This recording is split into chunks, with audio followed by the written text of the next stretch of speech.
Welcome to Dr. Veda YouTube channel. Best and healthy foods during rain, Dr. Veda.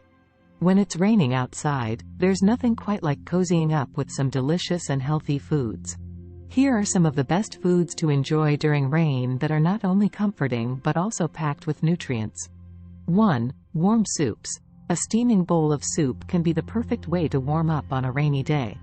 Opt for hearty vegetable soups or broths that are packed with vitamins and minerals. 2. Oatmeal. Start your day off right with a warm bowl of oatmeal. It's not only filling and delicious, but it's also a great source of fiber and provides long-lasting energy. 3. Herbal tea. Instead of reaching for a hot cup of coffee, try sipping on herbal tea during rainstorms. Not only is it hydrating, but certain herbal teas like chamomile or peppermint can also help to calm and relax you. 4. Dark chocolate. Indulge in a little bit of dark chocolate during rainy days.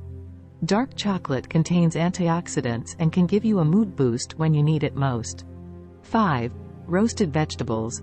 Take advantage of the cooler weather by roasting up some seasonal vegetables like carrots, sweet potatoes, or Brussels sprouts. They're not only delicious but also full of vitamins and minerals. Remember to listen to your body and choose foods that make you feel good during rainy days. Stay hydrated, stay cozy, and enjoy the comfort that these healthy foods bring during this time.